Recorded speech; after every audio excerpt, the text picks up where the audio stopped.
हम लोग कल चर्चा कर रहे थे, तीन प्रकार के भगवान के गुणावतार होते हैं। सतोगुण, रजोगुण, तमोगुण में भगवान विष्णु शुद्ध सत्व में रहते हैं, भले ही वो सतोगुण का स्वीकार करते हैं। तो एक बार श्लोक फिर से बोलते हैं। और भगवान विष्णु की आराधना करने से व्यक्ति को परम श्रेय की प्राप्ति होती है। So please chant with me. Mike पे बोलिए प्रभु जी। श्रीमद् भागवतम प्रथम स्कंद दूसरा अध्याय 23वां श्लोक। उससे पहले हमें मंगलाचरण कहना है। श्रीमद् भागवतम प्रथम स्कंद दूसरा अध्याय 23वां श्लोक। आज दूसरा दिन है, इस पे चर्चा करने के लिए हम लोग कर रहे हैं। मेरे पीछे बोलिए। सत्वं रजस्तम इति प्रकृतेर्गुणास्ते, सत्वं रजस्तम इति प्रकृतेर्गुणास्ते, युक्तः परः पुरुष एक इहास्य धत्ते, युक्तः परः पुरुष एक इहास्य धत्ते, सत्यादये हरिविरिञ्च हरेति संज्ञाः, सत्यादये हरिविरिञ्च हरेति संज्ञाः, श्रेयांसि तत्र खलु सत्त्वतनोर्नृणां स्युः, श्रेयांसि तत्र खलु सत्त्वं तनोर्नृणांसु। जोर से स्पष्ट बोलिए। सत्वं रजस्तम इति प्रकृतेर्गुणास्ते, सत्वं रजस्तम इति प्रकृतेर्गुणास्ते, युक्तः परः पुरुष एक इहास्य धत्ते, युक्तः परः पुरुष एक इहास्य धत्ते, इत्यादये हरिविरिञ्च हरेति संज्ञाः, इत्यादये हरिविरिञ्च हरेति संज्ञा, श्रेयांसि तत्र खलु सत्त्वतनोर्नृणां स्युः, श्रेयांसि तत्र खलु सत्त्वतनोर्नृणांसु। क्या आप लोगों को केवल बोलने मात्र में श्लोक अच्छा लग रहा है? मुझे तो खाली गाने मात्र में, बोलने में ही बहुत सुंदर लग रहा है।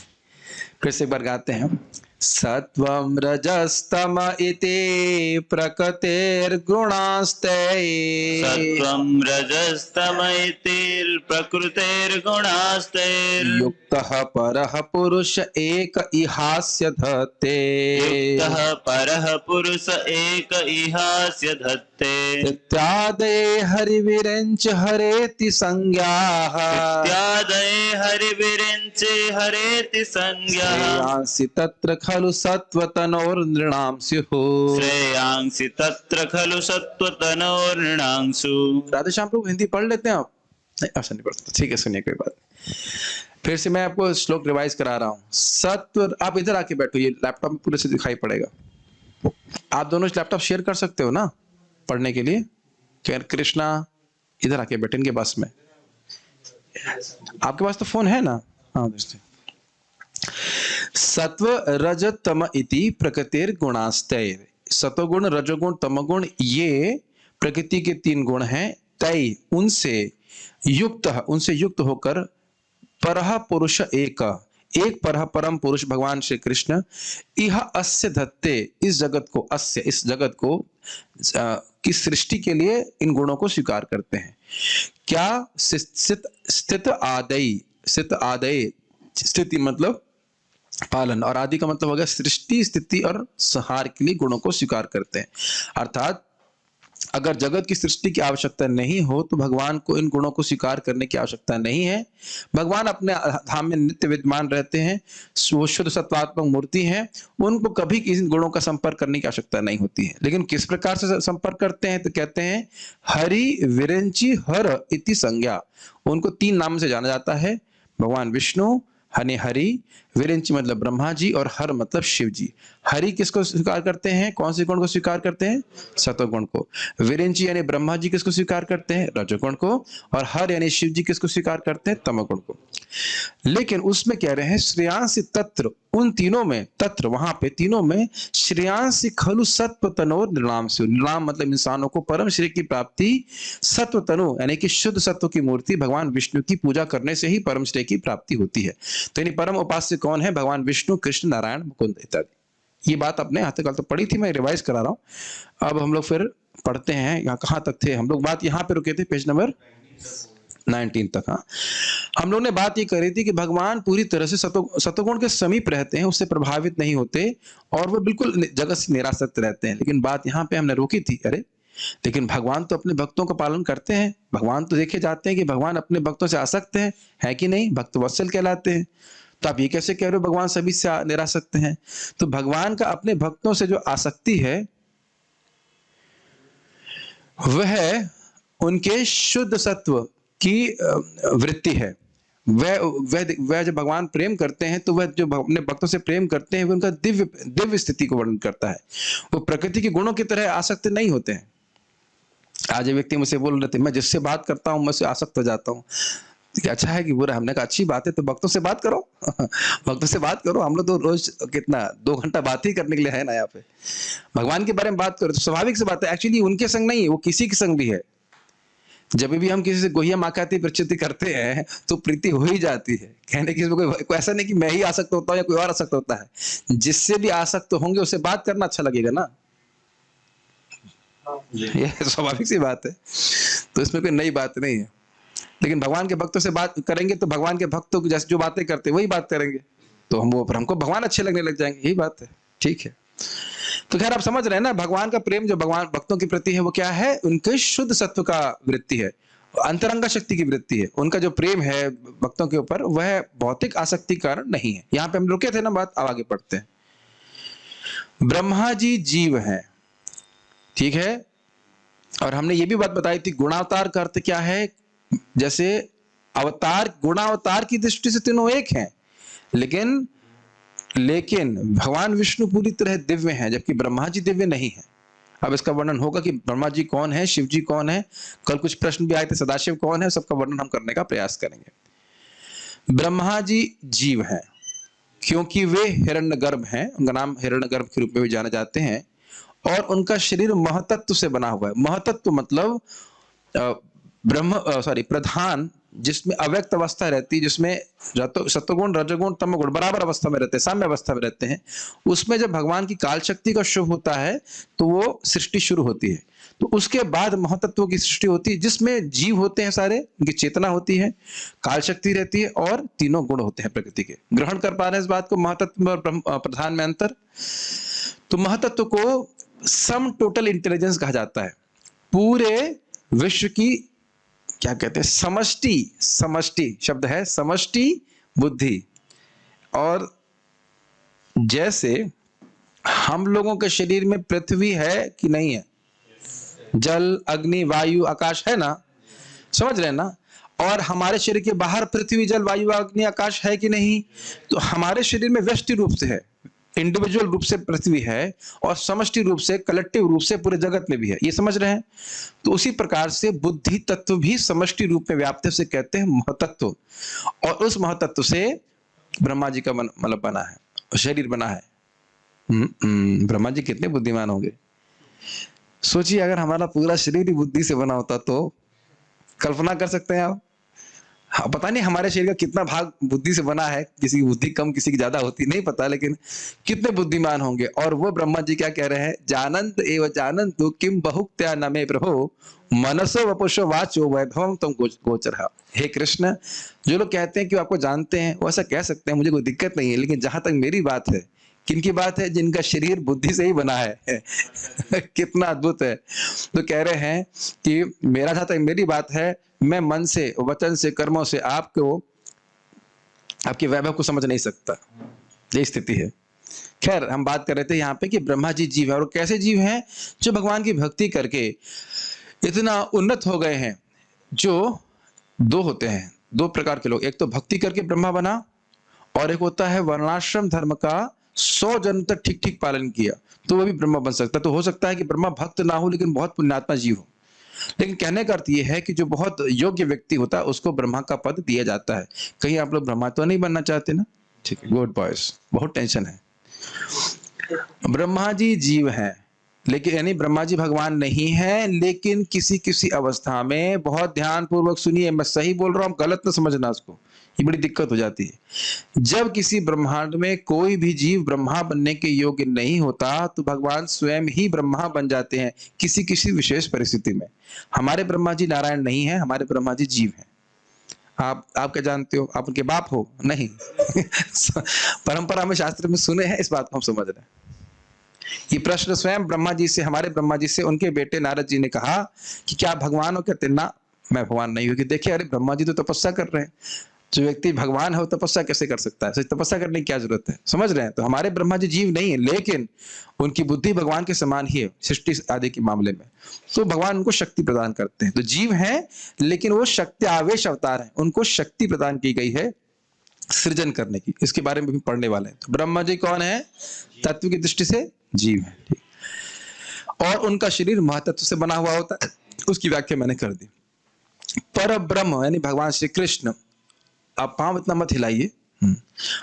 और ब्रह्म, देखिए सब आप जो कर रहे हो इससे सबका प्रभाव होता है। अगर मैं ऐसे करी क्लास कर लूंगा तो आपको अजीब से नहीं लगेगा मैं लगातार ऐसे क्लास करता रहूं? नहीं लगेगा सर, ऐसे ऐसे ऐसे कर क्लास करूं। बैडमिंटन खेलना था ना, यहाँ पे माइंड का एजिटेशन दिखाता है, ठीक है। स्थिर होकर के बैठिए। कुछ लोग जब करते हैं हरे कृष्ण हरे कृष्ण हरे हरे राम, और क्या चाहते हैं? ऐसे तो ना ध्यान लगता है। भगवान गीता में बोलते हैं स्थिरम आसनम आत्मनः, मन को फिक्स करना है तो आपको आसन से फिक्स करना पड़ेगा। खैर, हमारा कर्तव्य है थोड़ा सा बताने के लिए। पर ब्रह्म यानी भगवान श्री कृष्ण और ब्रह्मा जी के मध्य भेद को उनके वर्णन के द्वारा जाना जाता है। जिस प्रकार ब्रह्म की व्याख्या इस प्रकार की गई है, मतलब ब्रह्म की व्याख्या की गई है और ब्रह्मा जी की व्याख्या की गई है, दोनों अलग अलग हैं। तो ब्रह्मा जी को परम सत्य नहीं मानना चाहिए। इसकी व्याख्या तो हमने 1.11 में की थी ना, कि ब्रह्माधेय, क्या तुम ब्रह्मा जी के ध्यान कर रहे हो? कहते हैं ना, उनका ज्ञान भी भगवान कृष्ण के द्वारा आया है। तेने ब्रह्म हृदय आदि कवये मोहयंती सूर्य, वह स्वराट नहीं है, स्वतंत्र नहीं है। नेत्रो अनुपपत्तेर, उपनिषद की व्याख्या के अनुसार परब्रह्म जीव नहीं हो सकता है, ठीक है, क्योंकि जीव स्वतंत्र नहीं है। पर सत्य की व्याख्या हमने प्रथम श्लोक में सुनी थी ना, वो स्वराट हैं, वे अभिज्ञ हैं, इस जगत के कारण हैं। तो जीव स्वराट कदापि नहीं है। तो ब्रह्मा जी स्वराट नहीं है, स्वतंत्र नहीं है, तो ब्रह्मा जी कभी परब्रह्म नहीं हो सकते हैं। ब्रह्मा जी भगवान नहीं हो सकते हैं। भगवान ब्रह्मा हो सकते हैं, लेकिन ब्रह्मा जी भगवान नहीं है। इन जनरल ब्रह्मा जी भगवान नहीं है, लेकिन ब्रह्मा भगवान जब चाहे तो ब्रह्मा बन सकते हैं। आप ऐसे कैसे बैठे हो? सब परेशान करने के लिए आ जाए हैं। कोई पाँव हिला रहा है, कोई इधर देख रहा है, लग रहा है मैं उधर से निराकार से क्लास हो रही है। ठीक है, कोई नहीं, कोई मजाक कर रहा है, ठीक। ये समझ में आया? बस इतना समझ लो, इस न इतरो अनुपपत्तेर का मतलब है कि भगवान परब्रह्म जो है वह कोई जीव नहीं हो सकता। इतनी बात समझ लीजिए। ये परब्रह्म की व्याख्या ही है कि जीव परब्रह्म नहीं हो सकता। परब्रह्म का अंश है, भगवान का अंश। अब जरा समझिए, तो अब कोई प्रश्न करेगा ब्रह्मा जी के पास इतनी शक्ति कहां से आ रही है? हम तो देख रहे हैं कि भाई वो किसी से जन्मे नहीं है। आपको याद है ना, हमने प्रथम श्लोक में क्या सुना था? ऐसा तो नहीं है कि ब्रह्मा जी सुप्त बुद्धि न्याय के द्वारा ज्ञान प्राप्त कर लिए। जैसे व्यक्ति सो के उठता है उसे ज्ञान हो जाता है। कहते नहीं, ये वेद का ज्ञान बड़ा गुही है, मोहयंती तो सूर्य है, ये देवताओं को भी मोहित करने वाला है। इसके लिए तो भगवान ने स्वयं हृदय में ज्ञान प्रकाशित किया ब्रह्मा जी के। तेने ब्रह्म हृदय आदि कवि, याद है आपको? तो भगवान ब्रह्मा जी क्या स्वतंत्र है अपने ज्ञान के संबंध में? सृष्टि कैसे करनी है इस ज्ञान के संबंध में क्या ब्रह्मा जी स्वतंत्र हैं? सब चुप, ऐसा लग रहा है सांप सूंघ गया। क्या उत्तर है इसका? क्या बताया गया है? क्या उत्तर है इसका? नहीं है। कौन किसके ऊपर परतंत्र है? भगवान कृष्ण के ऊपर, ठीक है, ओके। भगवान की शक्ति का आवेश होने के कारण ही ब्रह्मा जी को रजोगुण का अवतार कहा जा रहा है। लेकिन ये जरूर ध्यान दीजिए कि ब्रह्मा जी रजोगुण में नहीं है। रजोगुण को स्वीकार कर रहा है, ये समझना होगा। ऐसा नहीं कि यहाँ के लोग रजोगुणी हैं, स्त्री चाहिए, धन चाहिए, ऐसा नहीं। सर्वश्रेष्ठ ब्राह्मण है, रजोगुण को स्वीकार करते हैं, कभी कभी से प्रभावित हो जाते हैं, लेकिन रजोगुणी नहीं है। अरे देवता भी रजोगुण नहीं होते हैं। तो अब शिव जी, हाँ, ब्रह्मा जी की तो बात छोड़ दीजिए, लेकिन रजोगुण को स्वीकार के करने के कारण कभी कभी वो प्रभावित हो जाते हैं। जैसे आप आगे पढ़ोगे 11वें स्कंद तक हम जिंदा रहे तो वहां पे वो प्रश्न करते 4 कुमार। तो उस टाइम ब्रह्मा जी सृष्टि के कार्य कर रहे होते हैं, तो समझ नहीं पाते। जैसे कभी कभी मैं ब्रह्मा नहीं हूं, मैं एग्जाम्पल दे रहा हूँ कि कभी कभी मान लीजिए हम प्रसादम डिस्ट्रीब्यूशन में लगे हैं, खूब भीड़ आ रही है, और कोई पूछे प्रभु जी गीता का श्लोक समझना है, तो समझने बताने में मुश्किल होगी ना, चित्त को एकाग्र करना पड़ता है ना कोई आध्यात्मिक उत्तर देने के लिए। तो उस टाइम थोड़ा आप देखते हैं कि कभी कभी वो प्रभावित हो जाते हैं, सृष्टि के कार्य करने से डिस्टर्बेंस हो जाता है। प्राय तो भगवत भजन में ही लगे रहते हैं, वो थोड़ा डिस्टर्बेंस हो जाता है कभी कभी, लेकिन वो स्पर्श करते हैं। भास्वान, यहाँ पे वह प्रमाण दिया जा रहा है ब्रह्म संहिता से। भास्वान यथाश्म शकलेषु निजेषु तेजः स्वीयं कियत् प्रकटयत्यपि यतद्वदत्र ब्रह्माय एष जगदण्ड विधान कर्ता गोविंदमादि पुरुषम तमहं भजामि। ये श्लोक कौन बोल रहा है? ब्रह्मा जी स्वयं बोल रहे हैं। तो ऐसा नहीं कि ब्रह्मा जी के बारे में कोई बोल रहा है, ब्रह्मा जी स्वयं अपने बारे में बोल रहे हैं। और ये बहुत इंपॉर्टेंट ग्रंथ है। इतनी सारी इच्छाएं हैं, इतने सारे ग्रंथ हैं, मन करता सबको पढ़ाना चाहिए, लेकिन ये बहुत महत्वपूर्ण ग्रंथ है। इससे आध्यात्मिक सिद्धांत हमारे एकदम क्लियर हो जाएंगे। सामान्य भाषा में कहें, आध्यात्मिक फंडे क्लियर हो जाएंगे, एकदम बेसिक पॉइंट्स। ये बहुत महत्वपूर्ण है। तो अब ब्रह्मा जी कौन है, शिव जी कौन है, इसको आज हम ब्रह्म संहिता के कुछ श्लोक कोट किए जाएंगे। अब देखना, देखिए, जिस प्रकार सूर्यकांत मणियों में अपने बहुत ही थोड़े से तेज को प्रकटित कर उसे प्रदीप्त यानी दाह शक्ति प्रदान करते हैं, उसी प्रकार ब्रह्मांड सृजन करता ब्रह्मा को भी जो सृष्टि शक्ति प्रदान करते हैं, उन आदि पुरुष श्री गोविंद का मैं भजन करता हूं। ब्रह्म संहिता 5.49। समझ रहे हैं श्लोक क्यों कोट किया गया? ब्रह्मा जी जीव हैं, लेकिन योग्य जीव हैं, तो भगवान उनको सृष्टि की शक्ति वैसे ही प्रदान करते हैं जैसे सूर्यकांत मणियों में अपने तेज को निवेशित करता है। लेकिन सूर्यकांत मणियों में दाहक शक्ति है, लेकिन क्या वह सूर्य के समान है? क्या सूर्य से वह अलग है? समझ रहे हैं? ये बात हमको समझ के चलनी होगी कि कोई भी देवता भगवान से अलग नहीं है। जब ब्रह्मा जी भगवान पे आश्रित हैं, उनकी शक्ति भगवान से आती है, तो फिर अन्य देवताओं का तो कहना ही क्या। ये ग्रहण कर ली सारी बात, इसी है। तो ब्रह्मा जी हैं। सूर्यकांत मणियां एक प्रकार की मणियां होती हैं जिनमें दाहक शक्ति होती है। मैंने देखा नहीं है, मैं मणियों का काम करता नहीं हूं। आप जानते हैं, कुछ देखा है आपने उसको? हाँ, सोना ही नहीं मिल रहा है तो मणि के क्या करें? उदाहरण दिया जा रहा है। जब ब्रह्मा जी संहिता बोल रहे थे तो मणि होती होंगी इस तरह की, हम लोग नहीं देख पा रहे हैं। यह सामान्य तरह से कह लीजिए कि आपको एक ग्लास तो समझ में आता है, शीशा तो देखे है ना, कलयुग में शीशा ही देख पाएंगे, मणि नहीं देख पाएंगे। तो शीशे में सूर्य का प्रकाश होता है तो उसे हीट मिलती है कि नहीं? तो क्या वह उस शीशे से आ रही है? अब तो समझ में आ रहा है ना। तो वह शीशे से नहीं आ रही है, शीशा तो उसको परावर्तित मात्र कर रहा है। और शीशे की दाहक शक्ति और सूर्य की दाहक शक्ति में कितना अंतर है, मतलब आपको कंपेयर ही नहीं कर सकते। ठीक है। खुद ब्रह्मा जी कहते हैं, भगवान जब ब्रह्म विभव लीला के बाद वो क्या कहते हैं, उसको प्रार्थना करते हैं, तो कहते हैं कि इस सूर्य के सामने जुगनू अपना क्या प्रकाश दिखाएगा? जुगनू रात में दिख जाएगा, वहां भाई हाँ बड़ा चमक रहा है, लेकिन सूर्य के सामने। उसमें प्रभुपाद जी कहते हैं कि भाई कोई साइंटिस्ट यहाँ पे एटम बम गिरा सकता है, एटम बम बहुत खतरनाक है कि नहीं? सूर्य में भी डर लगेगा एटम बम का कि भाई हम 100 करोड़ एटम बम सूर्य पे गिराएंगे, क्या कर लोगे सूर्य का? कुछ नहीं हो पाएगा। बहुत सुंदर उदाहरण शिला प्रभुपाद जी वहां पे देते हैं, आप पढ़ सकते 14वां अध्याय कृष्ण बुक में इस प्रकार से। तो यहां समझ में आ गया, ब्रह्मा जी को सृष्टि की शक्ति कौन देता है? भगवान कृष्ण। अब शिव जी के बारे में सुनिए। क्योंकि शिव जी जीव नहीं हैं, इसलिए उन्हें भगवान का वह स्वरूप माना जाता है जो गुणों का संग करते हैं। इसलिए ऐसा कहा जाता है, मैं पूरा पढ़ूंगा फिर बताता हूं। क्षीरम यथा दधि विकार विशेष योगात् संजायते नहि ततः पृथगस्ति हेतुः यह शंभुतामपि तथा समुपैति कार्यात् गोविंदमादि पुरुषम तमहं भजामि। कितने सुंदर टीका रखे हैं, एक एक पॉइंट क्लियर करते रहे।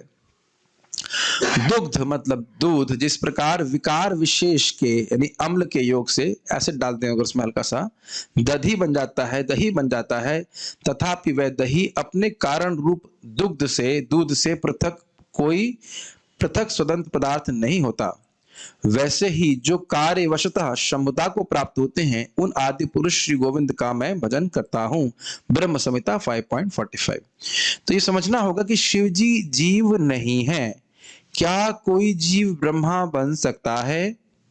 यस, अगर वह योग्य होता है। क्या कोई जीव शिव बन सकता है? नहीं। मोटा मोटा माने तो सही, कहीं कहीं लघु भागवतामृत में लिखा है कि ऐसा हो सकता है, लेकिन प्राय ऐसा नहीं होता है। उसको हम उधर नहीं जा रहे। हाँ, उधर नहीं जा रहे, मन डिस्टर्ब होगा। सिंपल शब्द में कहें, कोई भी जीव शिव नहीं बन सकता है। शिव जी अपने आप में एक अलग तत्व है, इन्हें कहते हैं शिव तत्व। वो भगवत स्वरूप ही मानिए, और उसको बोलते हैं जीव गोस्वामी जी कि ऐसा भगवत स्वरूप जैसे कोई दीपक कालिमा से ढक गया हो, उसी प्रकार से जब भगवत स्वरूप तमोगुण को स्वीकार करते हैं, एक्चुअली स्वीकार करते हैं, तो वो शिव तत्व है। वो भगवान है भी और नहीं भी, ऐसे मान के चलिए। अब कल प्रश्न आ रहा था कि सदाशिव और शिव जी में क्या अंतर है। सदाशिव स्वयं विष्णु तत्व है, जैसे आप नारायण सुनते हो ऐसे सदाशिव हैं। उनके विस्तार हैं शिव जी, और वो दुर्गा जी का संग करते हैं, प्रकृति का स्पर्श करते हैं। लेकिन विष्णु भगवान कभी गुणों के संपर्क में नहीं आते हैं। लेकिन ध्यान दीजिएगा कि शिव जी तमोगुणी नहीं है, वो केवल तमोगुण का स्पर्श करते हैं। ये समझ लेना होगा आपको। शिव जी कभी भी तमोगुण में इसमें से आच्छादित नहीं होते हैं, ध्यान देना होगा इस बात को, नहीं तो अपराध बन जाएगा। ठीक है, शिव जी सदा ही दिव्य अवस्था में है, लेकिन तमोगुण को स्पर्श करने के कारण से करते हैं, वो भगवत स्वरूप ही है।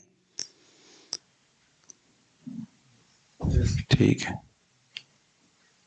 अब आप लोग के मन में प्रश्न आ सकता है, प्रभु जी हम तो ये भी सुने हैं वैष्णवा नाम यथा शंभु, सारे वैष्णवों में शिव जी सर्वश्रेष्ठ हैं। अब आप अगर आज आपने सुबह की क्लास सुनी होती या हुई है या रिकॉर्डिंग सुनी हो, तो आप ये जान रहे हैं कि भगवान विष्णु भी कृष्ण को के प्रति भाव क्या रहता है कि दास भाव रहता है। तो शिव जी का अगर दास भाव रहे तो क्या कठिनाई। हम पढ़े थे ना, शिव जी, सनातन, चार कुमार, नारद आदि सभी का भगवान कृष्ण के प्रति दास भाव रहता है। और क्यों रहता है? क्योंकि क्योंकि दास भावना में सबसे अधिक आनंद है। यहां तक कि कृष्ण भी उस दास भाव का आस्वादन करने के लिए अपने भक्त के रूप में आते हैं। वो सोचते हैं कि भगवान बन गए तो घाटा हो गया मुझे मेरे भक्त मेरे को सेवक। हाँ, सबसे ज्यादा आनंद जो है भगवान बनने में नहीं, भगवान का सेवक बनने में है।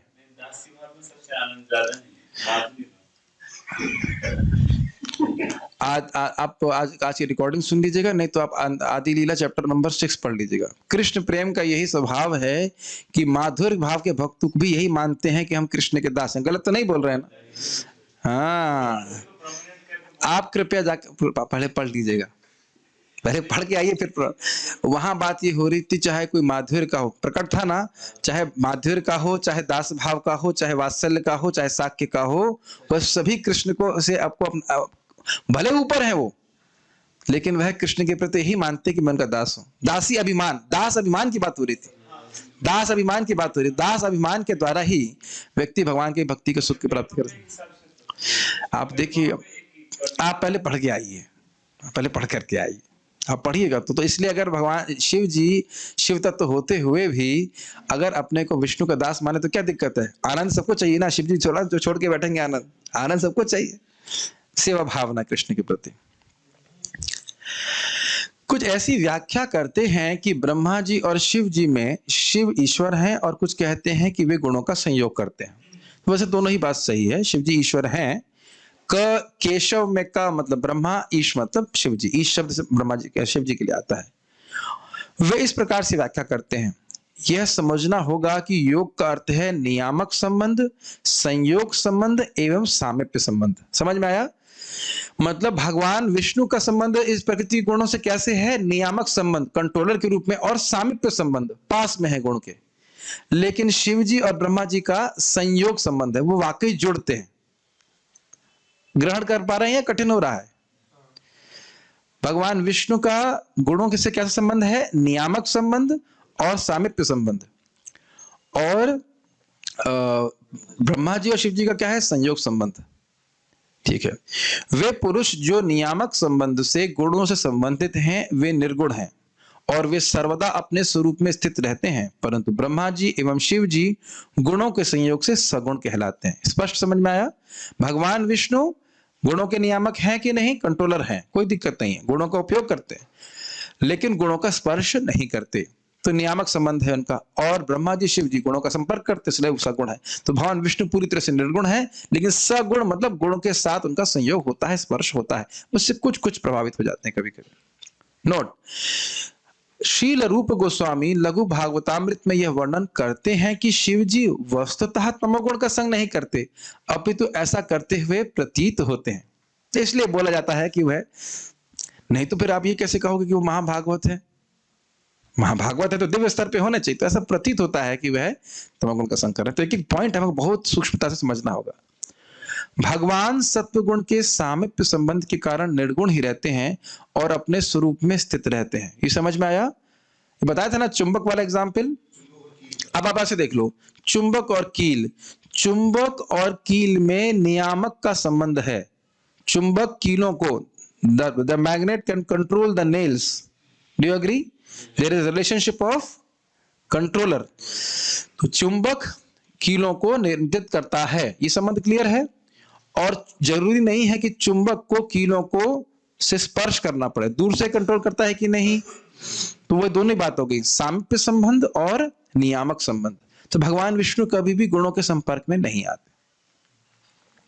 एक बात अच्छी महाराज बोल रहे थे, भगवान विष्णु एक रस रहते हैं। एक रस का अर्थ समझ रहे हैं? एक रस का अर्थ है उनका मूड चेंज नहीं होता है, खुश रहते हैं हमेशा।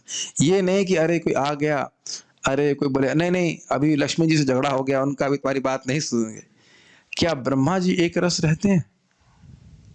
कभी कभी वो बहुत परेशान हो जाते हैं। जैसे आप देखते हो भृगु मुनि ने केवल सम्मान नहीं किया तो क्रोधित हो गए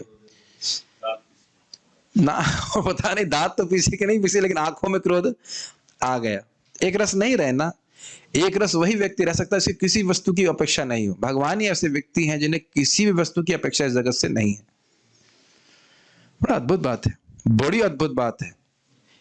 कोई व्यक्ति हमको शरण वास्तविक रूप से, एब्सोल्यूट रूप से तभी दे सकता है जब वो एक रस रहे। एक रस समझ रहे हैं, उसकी स्थिति में कोई परिवर्तन नहीं होना चाहिए। मान लीजिए फॉर एग्जाम्पल आप इस आश्रम में आए, तो आप मेरे अंडर में तभी तक सेवा कर रहे हैं ना जब तक मैं यहाँ का इंचार्ज हूं, जब तक मैं जिंदा हूं। Is it not? यही तो देख रहे हैं, इस जगत में किसी व्यक्ति के आप अंडर में सेवा कर रहे हो, ये तो होना रहेगा ना कि वो शक्ति वो आपको शक्ति हो, वो आपको आश्रय दे सके, वो जिंदा तो रहे कम से कम।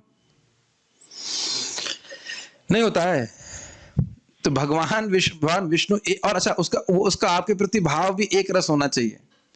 ये नहीं कि अरे इसने मेरे लिए प्रसाद नहीं लेके आया, अब मुझे पसंद नहीं आ रहा है।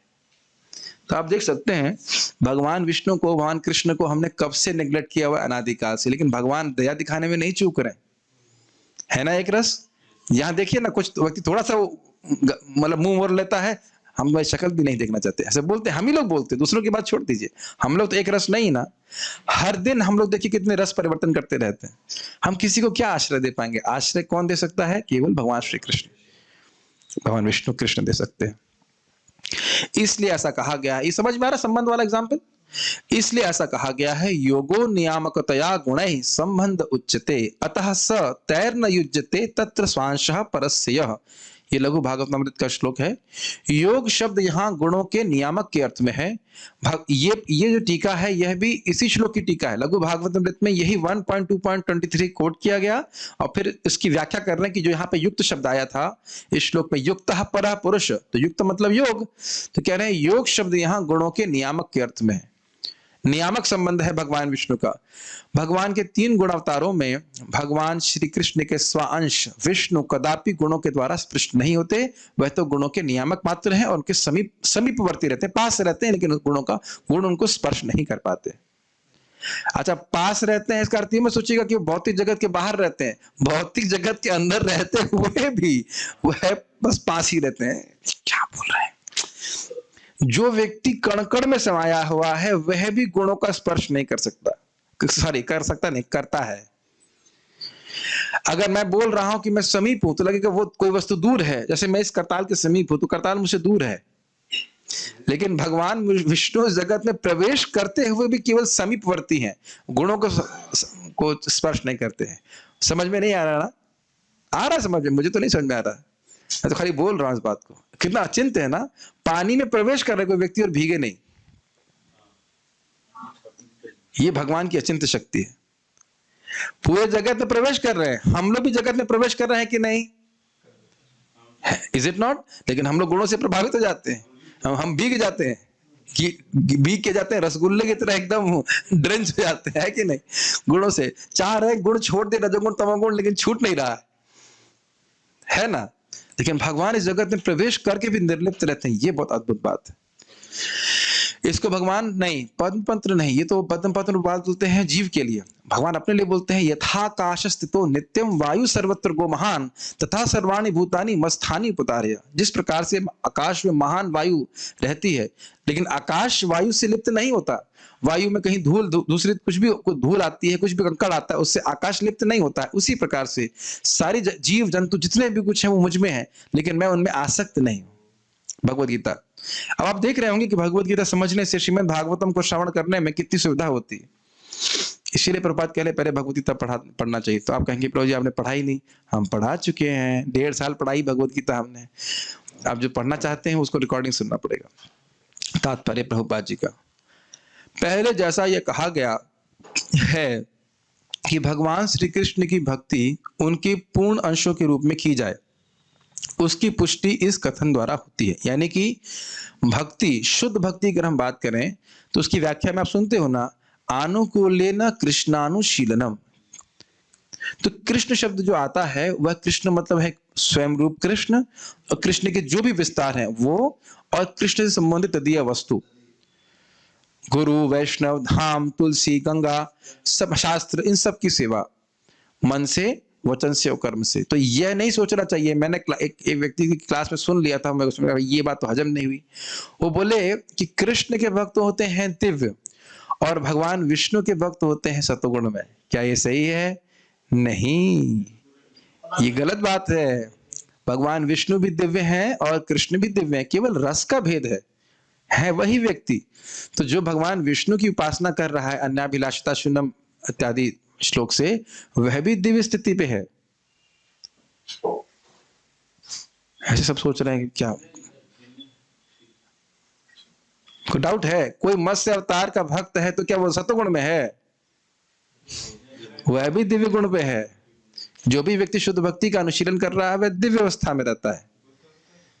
हाँ, मैंने विष्णु अंशों के बारे में बोला, विष्णु अवतारों के बारे में बोला। कृष्ण के स्वांशों की बात कर रहे हैं, लिखा है ना, देखिए, पूर्ण अंशों के रूप में की जाए। अब अगर आप प्रश्न करेंगे बुद्ध की पूजा करनी चाहिए क्या? भगवान बुद्ध का सम्मान तो करना चाहिए, लेकिन उनकी फिलॉसफी का सम्मान नहीं करना चाहिए, फिलॉसफी नहीं स्वीकार करना चाहिए। अब आपने प्रश्न किया है तो मैं बोल देता हूं, अगर आप कहो कि बुद्ध भगवान तो भगवान थे, उनकी फिलॉसफी माननी चाहिए, तो उनकी फिलॉसफी क्या है? वेद को नहीं मानो, वेद का सार है भागवत को भी नहीं मानेंगे। तो भागवत को नहीं मानेंगे तो भगवान बुद्ध क्यों माने, भगवान क्यों मानेंगे? और फिर जब उनको भगवान नहीं मानेंगे तो उनकी बात क्यों मानेंगे कि वेद को मत मानो? तो घूम गई ना बात। इसलिए उनकी फिलॉसफी को नहीं स्वीकार करना है, लेकिन ये एक विशेष प्रयोजन से भगवान बुद्ध ने वह बोली थी ताकि लोग हिंसा नहीं करें, आप जानते हो। लेकिन उनको सम्मान करना है, उनके बारे में भी श्रवण करके हमारी अविद्या नष्ट होती है। अभी आप तीसरे अध्याय में पढ़ने वाले हो, अवतारों का वर्णन में आ रहा है, लेकिन उनको भगवान के रूप में पूजा नहीं करते, समझ रहे हैं? अलग से पूजा नहीं करते। तो भगवान के स्वांश विष्णु तत्वों की पूजा करनी चाहिए, इसकी पुष्टि यहां हो रही है। भगवान श्री कृष्ण तथा उनके सर्वपूर्ण अंश विष्णु तत्व है, स्पष्ट है। पूर्णांश मतलब उन्हीं के समान शक्तिशाली। एक बात थोड़ी ध्यान देने वाली होगी, भगवान कृष्ण जब अपने को बलराम जी या अन्य विष्णु स्वरूपों में विस्तारित करते हैं, तो उन विष्णु स्वरूपों में शक्ति उतनी ही होती है जितनी भगवान कृष्ण में, इसमें कोई संदेह नहीं होना चाहिए। लेकिन अपनी स्वेच्छा से वे पूरी शक्ति का प्रदर्शन नहीं करते। जैसे मत्स्य अवतार भी मुरली बजा सकते हैं, लेकिन बजाते नहीं है। नरसिंह अवतार भी मुरली बजा सकते हैं, आप अभी नहीं कह सकते कि नहीं बजाना आता, लेकिन उनकी मुरली बड़ी डेंजरस होगी जो भी है, लेकिन वो बजाते नहीं है। क्यों नहीं बजाते? अपनी इच्छा से।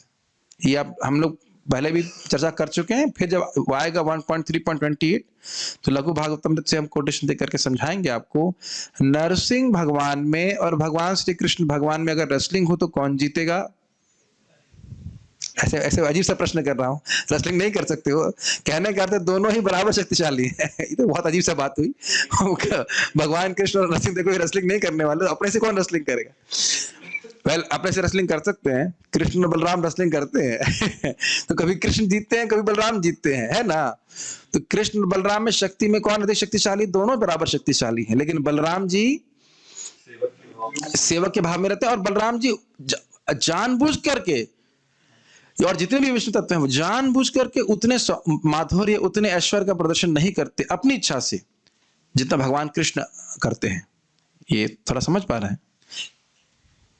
नहीं समझ पा रहे तो मैं क्या करूं, क्या करूं बताइए।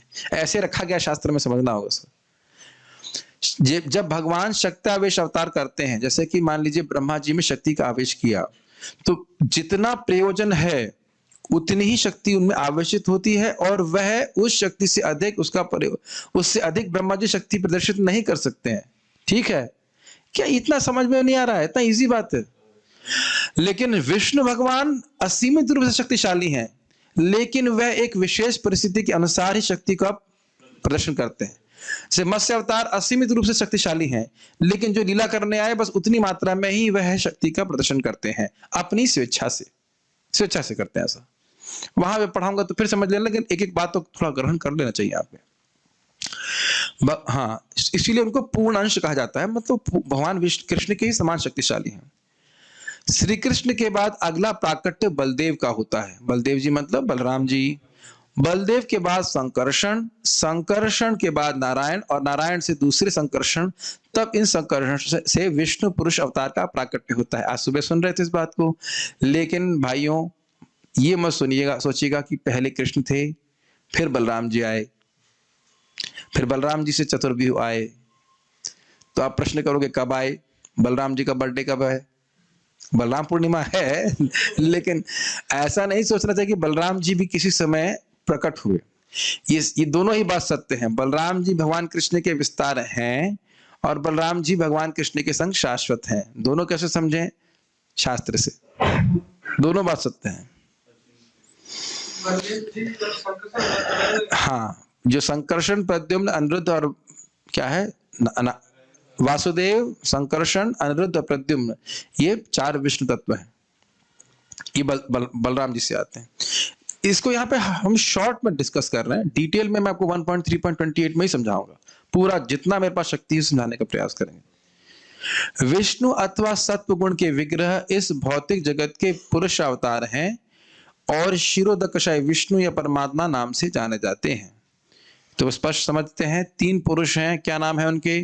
कारणोदकशाई विष्णु, गर्भोदकशाई विष्णु और क्षीरोदकशाई विष्णु। आज क्या प्रेम कृष्ण को प्रसाद नहीं मिला? आज क्लास में नहीं आया? क्या बात? अच्छा, कॉलेज से लेट, ठीक है। गर्भोदकशाई विष्णु माया के द्वारा जगत की सृष्टि करते हैं, अनेक ब्रह्मांडों की, अनेक रूपों में अपने आप को विस्तारित करके वह हर ब्रह्मांड में प्रवेश करते हैं गर्भोदकशाई विष्णु के रूप में। फिर अपने आप को अनेक रूप में विस्तारित करते हैं परमात्मा के रूप में, जिनका नाम है क्षीरोदकशाई विष्णु। वो तीनों में अभेद है, थोड़ा अलग अलग कार्य कर रहे हैं, लेकिन है वही व्यक्ति। और वो तीनों ही सत्व गुण के विग्रह का मतलब क्या हुआ? शुद्ध सत्व, शुद्ध सत्व, ध्यान देना होगा। ब्रह्मा रजस के विग्रह हैं, रजोगुण को स्वीकार करते हैं, और शिव तमस के। इनको समझते हुए चल रहे हैं। शिव जी क्या तमगुण से बने हैं? क्या भगवान विष्णु सतोगुण से बने हैं? समझ रहे हैं? ब्रह्मा जी क्या रजोगुण से बने हैं? केवल उनका संयोग होता है, उसको कंट्रोल कर रहे हैं, वो ग्रहण कर रहे हैं इस बात को। ओके, अब तो आसान होगा समझना, मुश्किल नहीं होगा।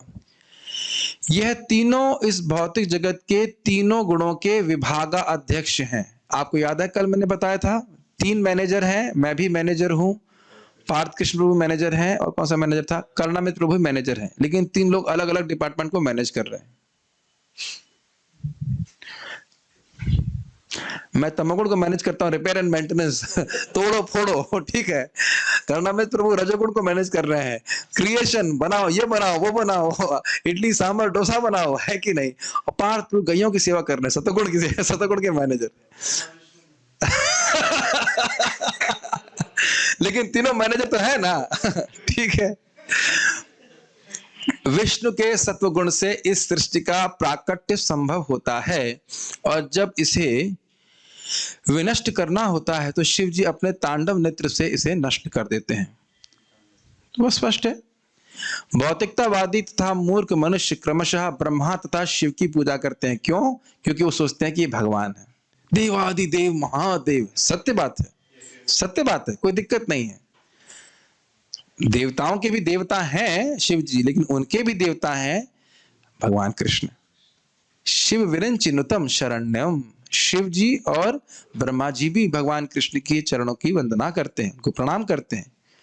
क्या है वो? यम ब्रह्मा वरुण, गाइए गाइए गाइए, बहुत सुंदर है। यम ब्रह्मा वरुणेन्द्र मरुते स्तुवन्ति दिव्यस्तवै वेदासाम, ऐसे करके श्लोक है बहुत सुंदर, कि जिनकी स्तुति बड़े अच्छे स्त्रोतों में ब्रह्मा जी, शिव जी, वरुण आदि देवता सब करते हैं।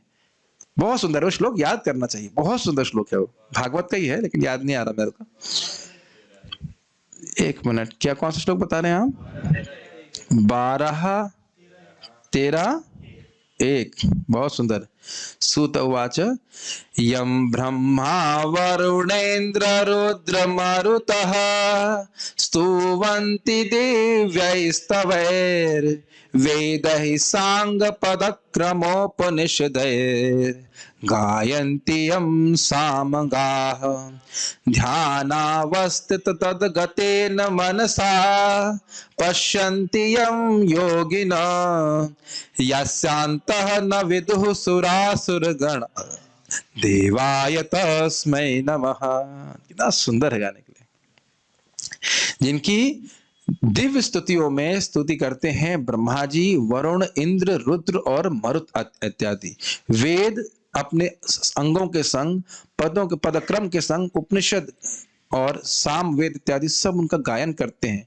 ध्यानावस्थित होकर के, ध्यानावस्थित तद्गत मन से वह योगियों के द्वारा अपने हृदय में देखे जाते हैं। यस्यांत न विदु, उनके अंत को सुर असुर गण, यानी कि सुर और असुर गण नहीं जानते हैं, उन देव भगवान कृष्ण को मैं नमस्कार कर रहा हूं। तो आप समझ रहे हैं कि भगवान कृष्ण विष्णु सर्वश्रेष्ठ हैं। बहुत सुंदर श्लोक है, इसको याद करने का प्रयास करेंगे, इसको रोज गाते हैं, इसको अपने मंगलाचरण में रख लेंगे, है ना। बहुत अच्छा श्लोक है।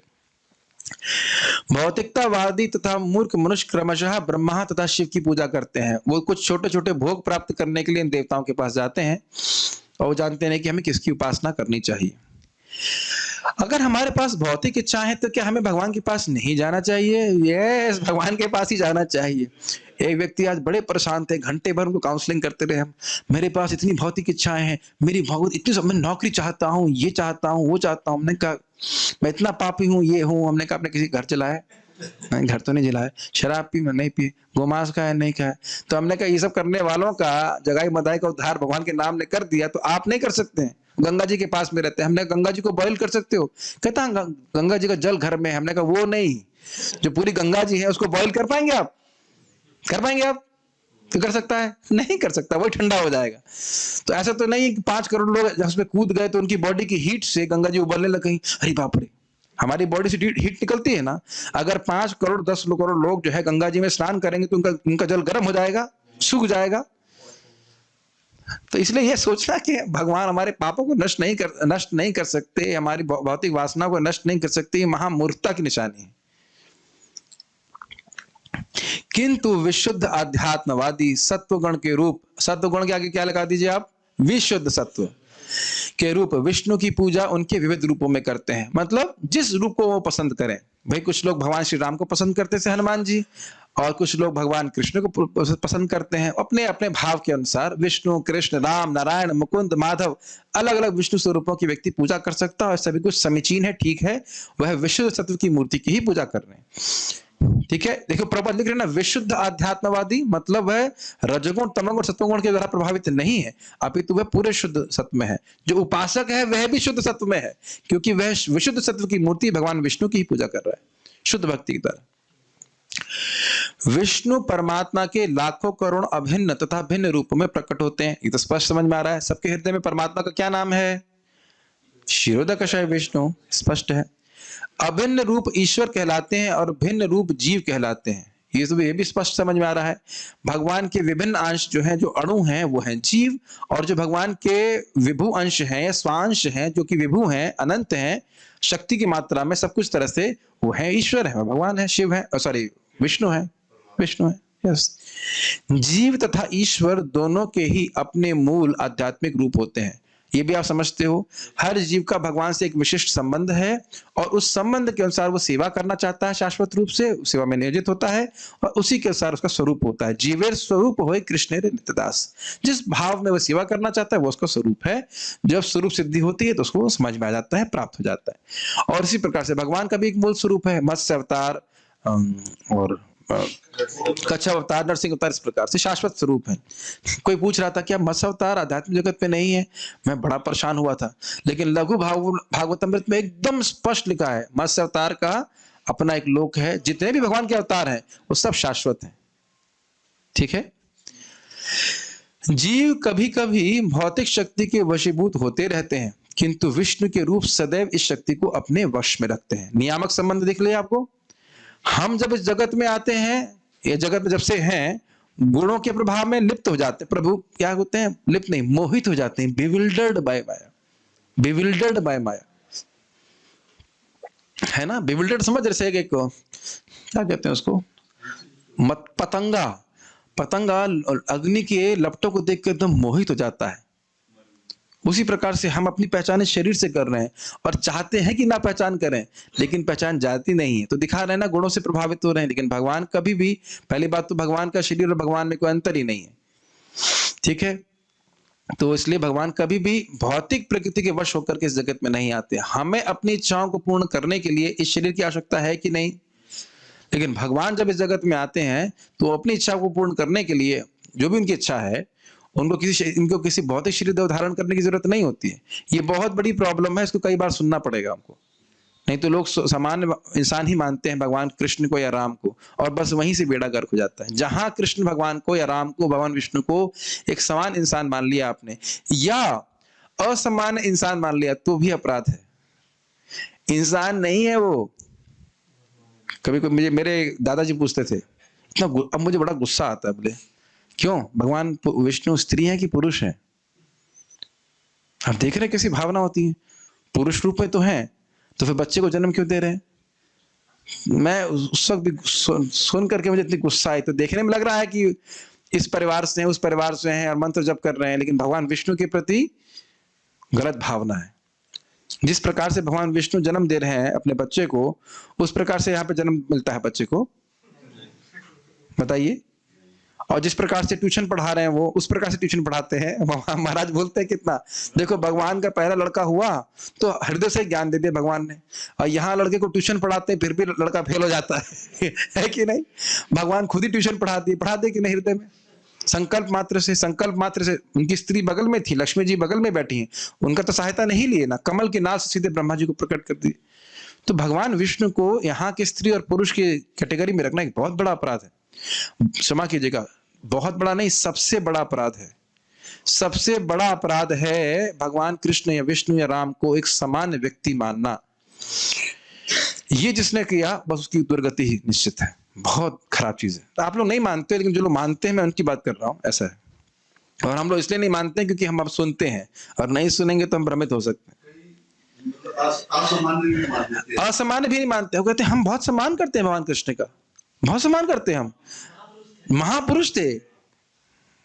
वैसे महापुरुष कहना गलत नहीं है, क्योंकि वंदे महापुरुष चरणारविंदम, लेकिन महापुरुष का अर्थ है वो दिव्य अवस्था में। ये नहीं है कि जैसे कि यहाँ पे कोई व्यक्ति हिटलर को महापुरुष को, वो हिटलर को तो नहीं, लेकिन मान लीजिए कि इस जगत में किसी व्यक्ति को महान बोले, समाजवाद कुछ सामाजिक कार्य करता है उसको महान बोला जाता है, उस प्रकार से नहीं है भगवान, वो दिव्य अवस्था में। जब भगवान विष्णु इस भौतिक जगत में प्रकट होते हैं तो वे माया के वशीभूत बद्ध जीवों का उद्धार करने के लिए आते हैं। एकदम स्पष्ट, अभी मैं बोल रहा था ना कि भगवान जब आते हैं तो उनकी कुछ इच्छा है। धर्म संस्थापनार्थाय संभवामि युगे युगे, धर्म की स्थापना करने के लिए आते हैं, जीवों का उद्धार करने के लिए आते हैं। जैसे आप समझ सकते हैं, एक बहुत सिंपल उदाहरण से हमने कई बार दिया है और भक्ति वृक्ष में हम देते भी हैं। मान लीजिए कोई कैदी है जिसने जुर्म किया है, गलती करी है, अपराध किया है, तो वह सरकारी गाड़ी में पुलिस से घिरा हुआ जेल में आता है। ठीक, अगर उस जेल में किसी समय प्राइम मिनिस्टर की आने की इच्छा हुई कि देखें जेल ठीक से चल रही है कि नहीं, तो वह भी सरकारी गाड़ी में और अधिक पुलिस वालों के संग घिरा हुआ आएगा। अब अन्य कैदी कहे, हाँ नया कैदी आ गया, नया कैदी आ गया, क्या ये सही बात है? मूर्खता है। उसी प्रकार से ये सोचना कि भगवान कृष्ण भी एक समान व्यक्ति की तरह आते हैं या भगवान विष्णु आते हैं, वह सब बिल्कुल गलत बात है। आते जरूर हैं लेकिन स्वेच्छा से। अच्छा, मान लो कोई कैदी कहे प्राइम मिनिस्टर को आने की क्या जरूरत है, यहाँ पे क्यों आया ये, हमें डिस्टर्ब कर रहा है, ये नहीं आ सकता यहाँ पे। क्या आप बोल सकते हो? क्या कोई कैदी बोल सकता है कि प्राइम मिनिस्टर नहीं आ सकता है? अच्छा, क्या कोई प्राइम मिनिस्टर को बाध्य कर सकता है आने के लिए? और क्या उनको रोक सकता है नहीं आने के लिए? तो इसी प्रकार से कुछ लोग कहते हैं कि भगवान विष्णु को, कृष्ण को यहाँ पे आने की क्या जरूरत है, क्यों आएंगे वो, नहीं आएंगे वो। क्यों नहीं आएंगे? क्यों नहीं आएंगे? आप हो रोकने वाले? आप रोकोगे नहीं, क्या कहते हैं उसको, नो एंट्री विदाउट परमिशन। आपसे परमिशन लेके आएंगे, ग्रहण कर रहे हैं। एक बात इससे बड़ी प्रेरणादायक है, अभी हम चाह रहे हैं कि भगवान हमारे हृदय में आए, हम प्रयास कर रहे हैं ना, अच्छी बात है, बहुत अच्छी बात है, प्रयास कर रहे हैं, लेकिन केवल प्रयासों से नहीं आएंगे। हम प्रयास के बिना आएंगे नहीं, लेकिन केवल प्रयास के बिना, केवल प्रयास से नहीं आएंगे। प्रयास नहीं करोगे तो भगवान नहीं आएंगे, लेकिन बिना प्रयास, लेकिन केवल प्रयास से नहीं आएंगे। हम प्रयास करते हैं, भगवान जब खुश हो जाते हैं हमारे प्रयासों से तब आते हैं, लेकिन जब आ गए तब जाएंगे नहीं। अब कहो कि अब चले जाइए तो जाएंगे भी नहीं। वैसे कौन कहेगा जाने के लिए? मैं बोल रहा हूं, अगर भगवान चाह लिए कि हमारे हृदय में आप आए, वो आए, तो फिर वो उनको कोई रोक भी नहीं सकता है। महाराज बहुत अच्छा बोल रहे थे कि भगवान वसुदेव जी के हृदय में क्यों आए। वसुदेव जी के हृदय में आए, फिर देव जी के हृदय में आए, तो क्यों आए? तो भगवान सोच रहे थे, भक्त लोग मुझे बार बार अधोक्षज कहा जाता है, इंद्रियों के परे हूं, इंद्रिय के परे हूं, मन के परे हूं। तो भाई मेरे भक्तों का मन मुझ तक नहीं पहुंच रहा है, लेकिन मैं तो भक्तों के मन में आ सकता हूं ना। आविवांश श्लोक, आविवेश संशय नासिक के श्लोक है भागवत में। सारे अंशों के संग युक्त होकर के वो वसुदेव के हृदय में आ गए। तो जब हमारा हृदय पूरी तरह शुद्ध हो जाता है तो भगवान उसमें आविर्भूत होते हैं, आविर्भूत होते हैं। और हृदय शुद्ध कौन करता है? वही करते हैं, वही करते हैं, वो आगे फिर बैठ जाते हैं। कब करते हैं? शृण्वताम स्वकथा कृष्ण पुण्य श्रवण कीर्तना हृदयन्तस्तभद्राणि विधुनोति सुहृत्सताम। जब हम आग्रह पूर्वक उनके बारे में श्रवण करते हैं, और जब हृदय शुद्ध हो जाएगा तब क्या होगा? धौतात् महापुरुषम एकम पादम एकम न विंचति। जब एक बार हृदय शुद्ध हो जाएगा तो भगवान के चरण कमल एक क्षण के लिए भी वह छोड़ नहीं पाता, उसके हृदय से कभी जाते नहीं। कितना सुंदर बात है। ये केवल बात ही नहीं, वास्तविकता है। लगे रहे श्रवण कीर्तन में, एक दिन भगवान जरूर आपको पूरी तरह से स्फुरित होकर दिखेंगे। आपको दिख रहे हैं क्या? मुझे भी नहीं दिख रहे हैं, लेकिन आनंद तो होता ही है ना, सुख तो होता ही भगवान के श्रवण कीर्तन में। अब धीरे धीरे करके उदित होंगे। ठीक है, ऐसे तो भगवान क्यों आते हैं? माया के वशीभूत जीवों का उद्धार करने के लिए। और वो कैसे उद्धार करते हैं? अपनी लीला करके। जब लीला करते हैं तो उसका श्रवण कीर्तन करके जीव अविद्या से मुक्त हो जाते हैं। जब भगवान आते हैं तब तो जीवों को उद्धार करते ही हैं, लेकिन उसके बाद व्यवस्था करते हैं कि जो आकर के उन्हें दिव्य कार्य किए उसको संकलित किया जाए शास्त्रों में, उसको श्रवण करके जीव अपनी अविद्या से निरस्त हो जाए, मुक्त हो जाए। बहुत तेज जा रहा है, कुछ समझ गए? ऐसे जीव इस भौतिक जगत में स्वामी या प्रभु बनने की आंतरिक इच्छा लेकर आते हैं, और इस तरह वह प्रकृति के 3 गुणों में फंस जाते हैं। इसका अर्थ समझ लीजिए, हर बद्ध जीव के हृदय में भोग की इच्छा होती है। भोग इच्छा मतलब ये वस्तु मेरे उपयोग के लिए, इस माइक पे मैं कुछ गाऊंगा, कुछ बोलूंगा, लेकिन वह प्रायः इंद्रिय तृप्ति के लिए होता है। आप पता है, मुझे तो याद ही नहीं, मैंने कभी कोई मुझे लेक्चर के लिए बोलता है अपना सेल्फी भेज दो तो अलग बात है, नहीं तो मैं ऐसे कभी सेल्फी आपको लेते हुए नहीं दिखूंगा। करते हैं ना लोग, मंदिर में आने के बाद भी अपने सेल्फ को देख पाएंगे फोन से। Science of self realization does not involve mobile phone, is it not? Mobile phone से अपने सेल्फ को देख पाएंगे। कितने भी एंगल लगाइए, सेल्फ को देखने का तरीका है हरे कृष्णा कृष्णा कृष्णा हरे हरे, हरे राम राम राम हरे हरे। अभी तो मेरा पास मोबाइल नहीं है, हमारा मोबाइल है हमारी माला, और इसमें 16 शब्दों का हम जो है नंबर डायल करते हैं, हरे कृष्णा कृष्णा कृष्णा हरे हरे, हरे राम राम राम हरे हरे। तब हम सच्चे सेल्फ को देख पाएंगे, फोन से सेल्फ नहीं देख पाएंगे। तो सब क्या है? ये सब भोग की वासना है। समझ रहे ना मेरी बात? अपने को केंद्र में रखने की भावना, अपनी इंद्रियों को तृप्त करने की भावना से हर बद्ध जीव युक्त है और इस कारण से फंस रहा है, वो समझ नहीं पा रहा इस बात को। फलस्वरूप जीवों को विविध अवधि का बंधी जीवन बताने के लिए अपना भौतिक आवरण बदलते रहना पड़ता है। समझने का प्रयास कीजिए। जो तमगुण का संग कर रहा है उसको शरीर कैसा मिलेगा? सुअर का शरीर। मांस मुर्गा घास खा रहा है, भाई हम तो अब खाने वाने में भेद नहीं करते, जो मतलब सामने आता है वो खा लेते हैं। सुना है आपने ऐसे लोगों को? तो प्रकृति कहती तो भाई तुम इंसान क्यों हो, ऐसा बन जाओ, सुअर बन जाओ, मल भी खा सकते हो, कोई दिक्कत नहीं, जो सामने आएगा वो सब खा सकते हो। यही तो तुम चाह रहे थे, यही तो बोल रहे थे।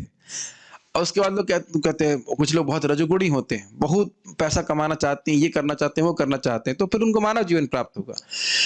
और अगर सत्वगुणी है तो देवताओं के पास जाते हैं। ऊर्ध्वम गच्छन्ति सत्वस्था मध्य तिष्ठन्ति राजसा जघन्य गुणवृत्तिस्था अधो गच्छन्ति तामसा। ये समझ रहे हैं इस बात को? तो कह रहे हैं कि विभिन्न प्रकार से भौतिक आवरण बदलना चाहता है। मान लो कि कहे काश मैं उड़ सकता। पंछी कितने आसान है, सरहद इंसानों के लिए है। सोचो तुमने क्या पाया, मैंने पाया इंसान होकर। ऐसे कविता लिख रहा है, पक्षियों की कोई सरहद नहीं है ना? काश मैं पक्षी होता। मैं बोल नहीं रहा भगवान, ऐसा नहीं, मैं खाली ड्रामा कर रहा हूं। तो ठीक है बेटा, पक्षी बन जाओ। कोई बहुत तैरने का प्रयास कर रहा है तेजी से, अच्छा बेटा डॉल्फिन बन जाओ। समझ रहे ना? एक एक इच्छा के लिए एक एक प्रकार का शरीर बनाया गया। कोई कहता है 84 लाख योनियां क्यों है? क्योंकि जीवों की इस प्रकार की इच्छाएं हैं। कोई कहेगा मैं खूब सारी घास खाऊं, क्या बन जाएगा? वेल। वेल जो है टनों टन एक एल्गी होता है, उसे घास ही होती है, समुद्र में उगती है, उसे खाती है। तो जो विभिन्न प्रकार की भौतिक इच्छाएं, आहार निद्रा भय मैथुन की अलग अलग प्रकार से, उसको विशेष रूप से संयोजन करने के लिए, प्राप्त करने के लिए, संयोजन नहीं कहना चाहिए, उसका इच्छा को पूर्ण करने के लिए विभिन्न शरीर होते हैं। इसलिए कह रहे हैं भौतिक आवरण बदलते रहते हैं, बार बार शरीर चेंज करते रहते हैं। इस भौतिक जगत का बंदी ग्रह भगवान के आदेश से ब्रह्मा द्वारा सृजित होता है और एक कल्प के अंत में शिव जी द्वारा सारी वस्तुएं नष्ट कर दी जाती हैं। थोड़ा इसको समझ लेना होगा। ब्रह्मा जी अपने एक दिन में, ब्रह्मा जी के एक दिन को कल्प कहा जाता है। उस कल्प में 1000 चतुर्युग होते हैं, सतयुग त्रेता द्वापर कली, ऐसा 1000 बार होता है। तो ब्रह्मा जी के 12 घंटे होते हैं, उसमें सृष्टि होती है, समाप्त हो जाती है। लेकिन ब्रह्मांड नष्ट नहीं होता है। ब्रह्मांड के 14 भुवन जो है वो नष्ट हो जाते हैं और फिर वह पुनः उनकी वो सृष्टि होती है। 14 भुवन से मतलब है कि ब्रह्मलोक और एक दो लोग जो है वो रह जाते हैं, बाकी सब नष्ट हो जाते हैं। फिर उनकी सृष्टि होती है, शिव जी उसको नष्ट करते हैं। फिर उसके बाद सृष्टि होती है, फिर ब्रह्मा शिव जी नष्ट करते हैं। किसकी आज्ञा से? भगवान की आज्ञा से। क्या है वो श्लोक है? तव इच्छा मते ब्रह्मा करे न सृजन, तव इच्छा मते विष्णु करे न पालन, तव इच्छा मते शिव करे न संहार, ऐसे करके श्लोक है। तुम्ही सर्वेश्वरेश्वर ब्रजेंद्र कुमार, तुम्हार इच्छाएं क्या है? तुम्ही सर्वेश्वरेश्वर ब्रजेंद्र कुमार, तुम्हार इच्छाया विश्वे सृजन संहार। भक्ति ठाकुर जी का भजन है। ब्रजेंद्र नंदन आप ही सर्वेश्वर भगवान हैं और आपकी इच्छा से सृष्टि का संहार इत्यादि होता है। तो यदि इच्छा कर ले कि दीन बंधु प्रभु हमारे पास आएंगे तो दीन बंधु प्रभु रह पाएंगे यहाँ पे? अगर कृष्ण ने ये इच्छा कर ली, समझे इस बात को, मेरी भगवान से विद्रोह करने की इच्छा थी हम सभी की, तो भगवान ने इतनी कठिन प्रकृति का निर्माण कर लिया ना, कितना कॉम्प्लिकेटेड है क्रिएशन बनाना। यदि आप भगवान के शरणागत होना चाहते हो तो भगवान कितना आपके लिए रास्ता खोल देंगे। कोई बंधन, कोई कठिनाई है? मैं भगवान से रोज प्रार्थना करना चाहिए, भगवान मुझे ऐसी बुद्धि दें कि कम से कम वैष्णवों का मैं सम्मान कर सकूं, वैष्णव को कोई अपराध न बने मेरे से। ऐसे नारद जी कहते हैं भगवान आपकी भक्ति से सब कुछ प्राप्त हो जाता है, मुझे ऐसी मति दीजिए कि मैं भक्ति में स्थिर रहूं। समझे? नारद जी कह रहे हैं कि भगवान आपकी भक्ति संपादित करूंगा, एक दिन में सब कुछ प्राप्त हो जाएगा, बस आप ऐसी बुद्धि दीजिए कि मैं भक्ति से विचलित नहीं हूं, मेरे से कोई अवश्य अपराध नहीं हो कि मैं भक्ति से दूर चला जाऊं। हमेशा भक्त लोग इस प्रकार से डरते हैं कि भक्त कोई अपराध ना हो जाए, ऐसे करके। जो भी मैं खाली बोल रहा हूं, भगवान के पास बहुत शक्ति है। मैं खाली बोल रहा था कि हाँ, एक और कहना चाह रहा था, जब इच्छा मात्र से भगवान सृष्टि कर लेते हैं, कितने शक्तिशाली हैं, आप कल्पना कर सकते हो। अब वो भगवान अगर ये सोच ले कि मुझे इसकी रक्षा करनी है, तब रक्षा कर लेंगे ना। और भगवान कब सोचते हैं ऐसा? जब उनका नाम उच्चारण करता है कोई व्यक्ति। इसीलिए भगवान की शरण लेने का अर्थ है भगवान के नाम का उच्चारण करना। तो भगवान की मति कैसी होती है? एतद विषया मति। उस व्यक्ति की मति ऐसी नहीं है, वो भले अनजाने में भगवान का नाम उच्चारण कर रहा है, लेकिन भगवान की ऐसी मति होती है कि ये व्यक्ति मेरा है और इसकी रक्षा मैं करूंगा। अब वो रक्षा होती किस प्रकार से अलग बात है। कभी कभी बच्चे को थप्पड़ लगा के उसकी रक्षा होती है। अगर वो चक्कू पकड़ा है, बेवकूफ कहीं का, चक्कू क्यों पहना है, चक्कू क्यों पकड़ा है, मारती है ना पिता माता जी। और कभी कहती है, ए बेटा थोड़ा खा लो ना, स्वीट खा लो। समझ रहे हैं? जैसे पिता अपने बच्चे को कभी थप्पड़ लगाता है और कभी मीठे वस्तु देता है, कभी नीम का जूस पिलाता है, कभी शुगर केन का जूस पिलाता है, उसी प्रकार से कभी भगवान सुख देते हैं, कभी दुख देते हैं, लेकिन वह सदा भक्त के हित के लिए ही होता है। समझ में आ रहा है? यस। किंतु जहां तक इस बंदी ग्रह की देखभाल का प्रश्न है, वह विष्णु द्वारा उसी प्रकार संपन्न किया जाता है जिस तरह राज सत्ता द्वारा बंदी ग्रह की देखभाल की जाती है। कितना इंटरेस्टिंग है। सुबह बता रहा था ना आपको कि जेल का कैदी भी किसकी सेवा कर रहा है, किसके निर्देशन में रह रहा है? गवर्नमेंट के द्वारा ही। ठीक है ना? सेमी गवर्नमेंट भी नहीं, फुल गवर्नमेंट। गवर्नमेंट ने बहुत सारी चीजें आउटसोर्स कर दी हैं, अभी तक जेल को आउटसोर्स नहीं किया है। जेल का प्राइवेटाइजेशन नहीं हुआ है अभी तक। जेल अभी भी गवर्नमेंट के द्वारा चलाई जा रही है ना? कभी बोला नहीं, कहां से आ गया मुंह। बिजली का प्राइवेटाइजेशन हो गया, जेल का भी प्राइवेटाइजेशन कर देंगे? नहीं, जेल तो गवर्नमेंट ही चलाती है, उसको रोटी देती है, जो कुछ देती है, लेकिन सुविधाओं में बहुत अंतर है। को क्या है भी, हमारा लड़का गवर्नमेंट सर्वेंट है, कहाँ है? जेल में है। आपको पता हो जब जेल में रहते हैं तो उनको कुछ सैलरी मिलती है कार्य करने के लिए, तो नौकरी प्राप्त करने के लिए जेल में जाएंगे। और एक आईएएस ऑफिसर है, वो अंतर है, उसमें सुविधा में अंतर है ना। तो जो विष्णु के पार्षद हैं वो भगवान कृष्ण की सेवा करते हैं, विष्णु की सेवा करते हैं, बड़े प्रसन्न रहते हैं। और हम लोग इस भौतिक जगत में रहते हैं, मेंटेनेंस तो होता है हमारा, लेकिन जैसे बंदी गृह के लोगों का होता है उस तरह से। बंदी गृह के लोग कितना भी हो जाए, लेकिन वे पूर्ण रूप से स्वतंत्र नहीं होते हैं। लेकिन जो बाहर आता है व्यक्ति, वो कितना स्वतंत्र हो जाता है। आप सोचिए, नारद जी जब चाहे जहां चाहे किसी भी ब्रह्मांड में जा सकते हैं। जैसे मुझे सोचना पड़ रहा है, कल मुझे ट्रैवलिंग करना है, कितना सोचना पड़ रहा है, अंबाला जाना है, कौन सी ट्रेन पकड़ूं, और नारद जी की तरह होते तो खट से पहुंच जाते। वैसे कुछ कुछ शक्ति भगवान ने दे दी, अब जूम के माध्यम से कहीं भी पहुंच जाते हैं। एक व्यक्ति बोला, प्रभु जी आप आइए ना हमारे घर पे। हमने कहा हम रोज आएंगे, एक दिन क्यों, आप आइए ना कानपुर। हमने कहा हम रोज आएंगे, आप चाहते हैं हम आए रोज? जूम के माध्यम से। वो चुप हो गए। एक दिन साधु आए, ठीक है, रोज आए ये हम नहीं मानते, जबकि जूम पे आएंगे तो हमें खिलाना भी नहीं पड़ेगा, कोई खर्चा नहीं है ना। लेकिन फिर भी लोग वाकई नहीं चाहते हैं कि साधु लोग आए, लेकिन कुछ कुछ सिद्धि भगवान ने दे दी है। यहीं से बैठे बैठे कहीं बहुत जगह पहुंच पा रहे हैं। I am happy to for this point. ठीक है। अतएव जो भी व्यक्ति जन्म, मृत्यु, रोग तथा वृद्धावस्था जैसे संतापों से पूर्ण इस संसार रूपी बंदी गृह से छूटना चाहता है, उसे ऐसी मुक्ति के लिए भगवान विष्णु को प्रसन्न करना चाहिए। श्रेयांस तत्र खलु सत्वतनोर नाम स्युः। श्रेय, यहाँ प्रभुपाद समझा रहे हैं कि श्रेय की प्राप्ति क्या है। श्रेय की प्राप्ति कर दी है नहीं कि इसी जगत में घूमते रहो फेरिस व्हील की तरह, ऊपर जाओ कभी नीचे जाओ। अपितु इस चक्र से बाहर निकलो। और इस चक्र से बाहर कौन निकालेगा? जो इस चक्र को बटन दबा के चला रहा है। कौन चला रहा है? भगवान विष्णु। देख दनादन, चलाओ चलो चलो चलो। तो तुम्हारे इच्छाएं जीव क्या है, वो फंस रहा है, माया के मोह के द्वारा फंसता है। मुझे श्लोक याद नहीं आ रहा है, उसी वचन का एक सॉन्ग है। तो भगवान की इच्छा से ही जीव उसमें फंस रहा है, और भगवान की इच्छा से वो मुक्त हो पाएगा। ठीक है। अब भगवान विष्णु को प्रसन्न करने का क्या फॉर्मूला सीखा था हमने यहाँ पे? कितने नोट देने पड़ते हैं भगवान को? क्या 16 शब्द? 16 शब्द तो है, लेकिन सिद्धांत क्या सीखा था हमने? 4 चीजें करने से भगवान विष्णु प्रसन्न होते हैं, कृष्ण प्रसन्न होते हैं। श्रोतव्यः कीर्तितव्यश्च ध्येया पूजश्च नित्यदा।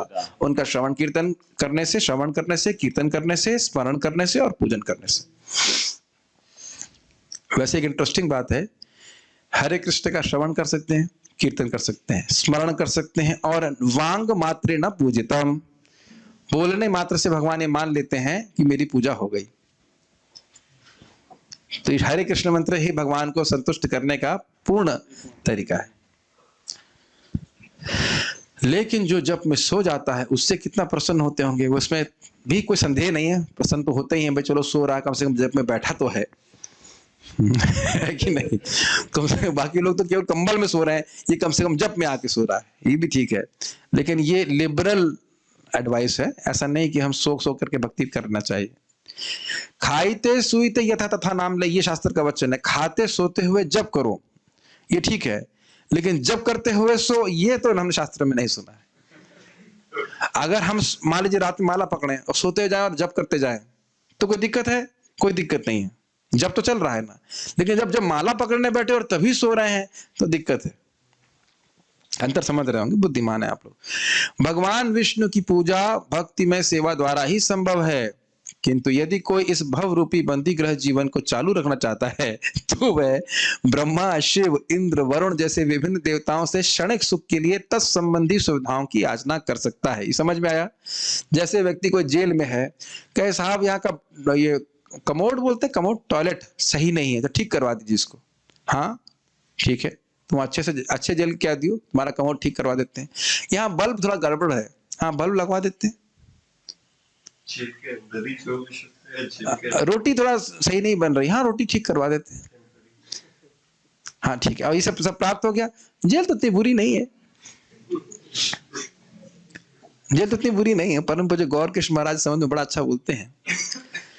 लोग कहते जरूर हैं हम पतित हैं, पतित हैं, पतित हैं, लेकिन मानते नहीं है। उदाहरण दे रहे थे कि मान लो इस जगत में कोई धम्म से गिर जाए, गिरे हैं कि नहीं हम लोग? पब्लिक में कभी गिरे आप? धम्म जैसे गिर जाए तो तुरंत अपने आप को उठाते हैं कि नहीं? यही कहते हैं अब मैं तो गिर गया, अब तो मैं यही पड़ा रहूंगा, ऐसा तो नहीं बोलते ना। अगर कोई मान लो दूसरे लोग आपको उठाने की चेष्टा करते हैं तो उनकी सहायता से खुद भी उठने का प्रयास करते हैं, कहते हैं अब आप ही उठाइए, हम तो उठ नहीं सकते। क्या ऐसी बातें बोलते हैं? क्योंकि हमको पतित रहना अच्छा नहीं लगता। तो अगर कोई समझे कि भाई हम इस जगत में कैदी हैं, तो हमें कैदी होकर के इसी एक सेल से दूसरी सेल में जाने का प्रयास नहीं करना चाहिए। स्वर्ग भी कैदी है, कैद है। लोहे से जंजीर से बांधा जाए या चांदी से या सोना से, वह जंजीर ही है। समझ रहे हैं? तो इस जगत में कहीं पे भी जीव को सुख नहीं मिलेगा, वैकुंठ की प्राप्ति करके ही जीव सुखी हो सकता है। और उसके लिए क्या करना है? हरे कृष्णा कृष्णा कृष्णा हरे हरे, हरे राम राम राम हरे। प्रभु जब यही करना है तो इतना प्रवचन क्यों? क्योंकि नहीं प्रवचन सुनेंगे तो ये बढ़ना बंद हो जाएगा, विश्वास समाप्त हो जाएगा, ये दिक्कत है। और प्लस ये भागवत का श्रवण ही हमको वैकुंठ की प्राप्ति कराने वाला है, अपने आप में साधन है। किंतु कोई भी देवता बंदी जीव को इस जगत के बद्ध जीवन से नहीं छुड़ा सकता। बड़ा स्पष्ट है। क्या नाम था उनका? मां से नाम था राजा का, खटवांग महाराज, खटवांग की मुचकुंद, खटवांग महाराज खूब जम के सेवा किए, देवताओं की तरफ से युद्ध किए। और जब वह उनका रिटायर्ड हुए तो पेंशन में क्या मिला उनको? उनसे कहा गया कि कोई वरदान मांगे मुक्ति को छोड़ करके, कैवल्य को छोड़ करके। कैवल्य तो भगवान विष्णु ही दे सकते हैं, मुक्ति तो केवल भगवान विष्णु ही दे सकते हैं। किसी देवता की उपासना करने से मुक्ति प्राप्त नहीं हो सकती। स्वयं शिव जी कहते हैं मुक्ति प्रदाता विष्णु एवं न संशय। मुक्ति प्रदान करने वाले स्वयं विष्णु हैं। मुक्ति तो अपने भक्तों को ऐसे देते हैं, क्या है श्लोक? हाथ में रखते हैं मुक्ति। आवला नहीं हो श्लोक, भक्ति श्लोक मुंह में नहीं आ रहा, मुख में नहीं आ रहा। बहुत सुंदर श्लोक है कि प्रणाम करने नताप वर्ग करके है, जैसे बस व्यक्ति प्रणाम किया तो तुरंत भगवान मुक्ति दे देते हैं। ये लो मुक्ति। तो भक्त लोग मुक्ति नहीं चाहते हैं, अपितु भगवान की भक्ति का सुख चाहते हैं, भक्ति चाहते हैं।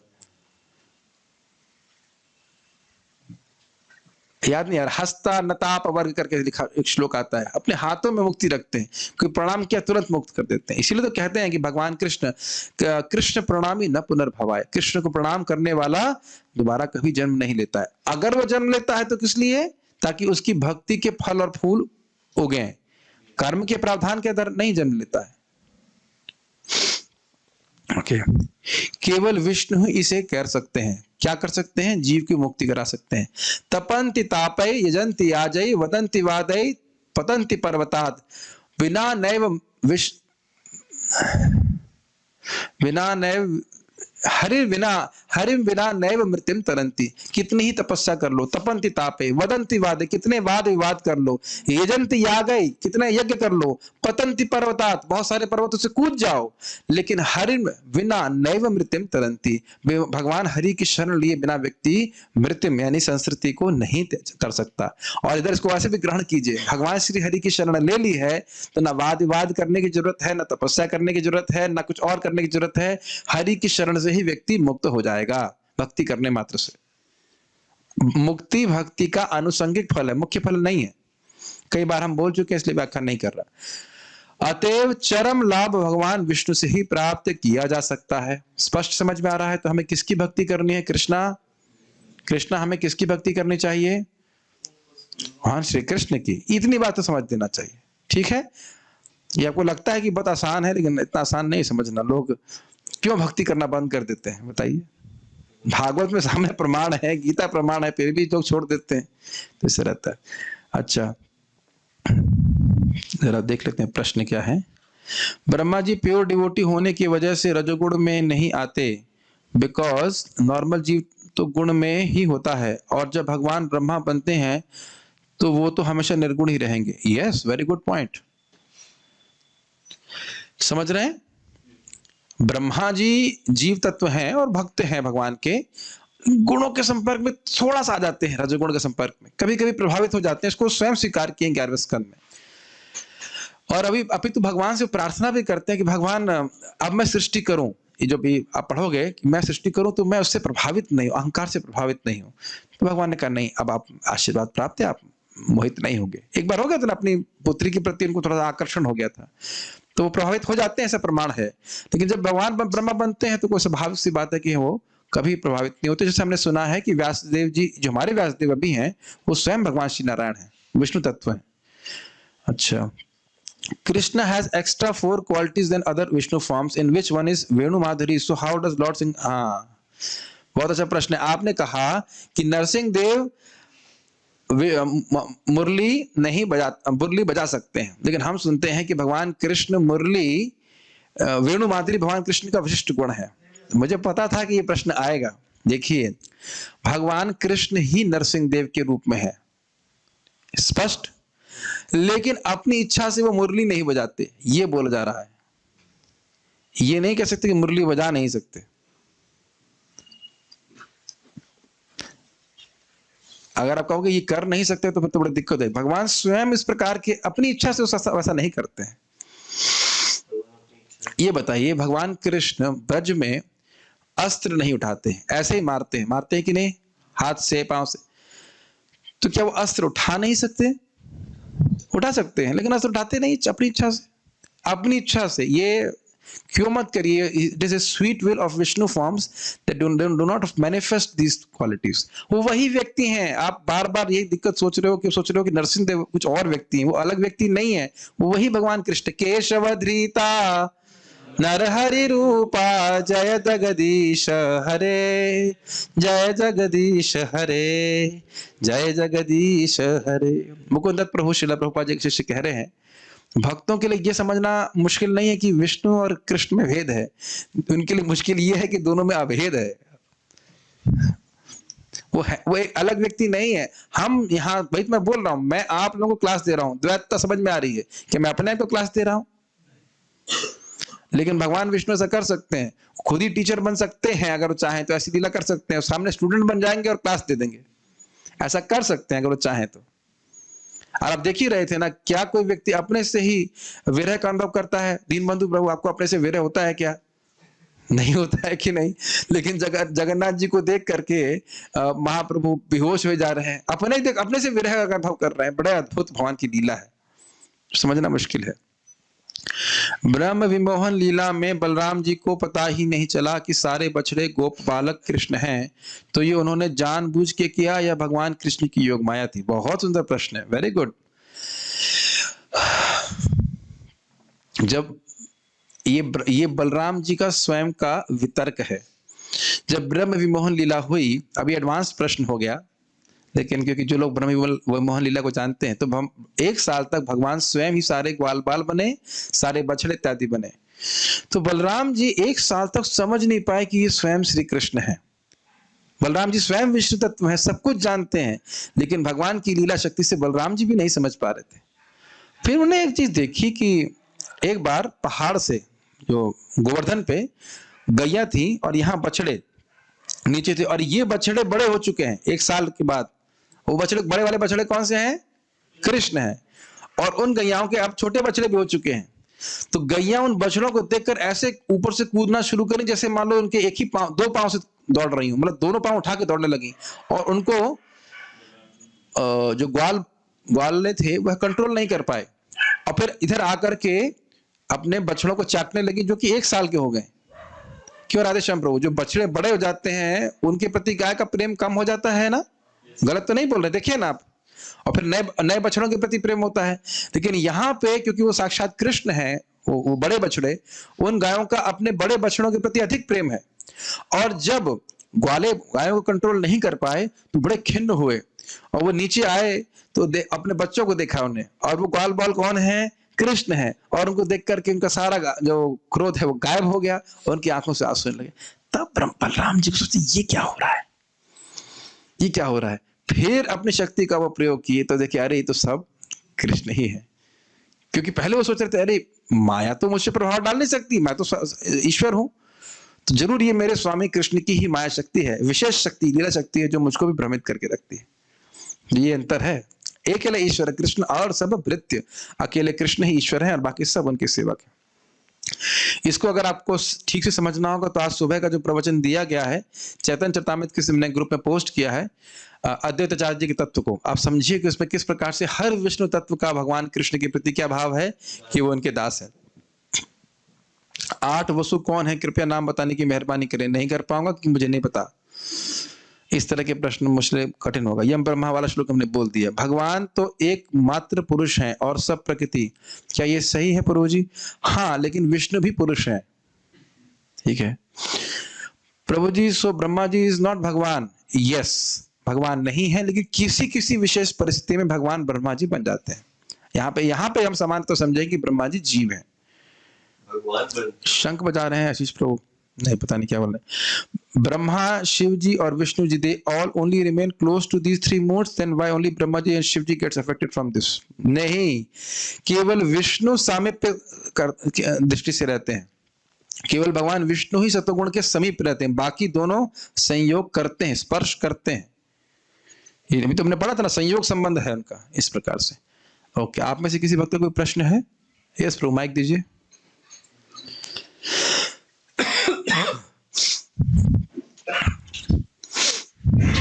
माइक ऑन कीजिए।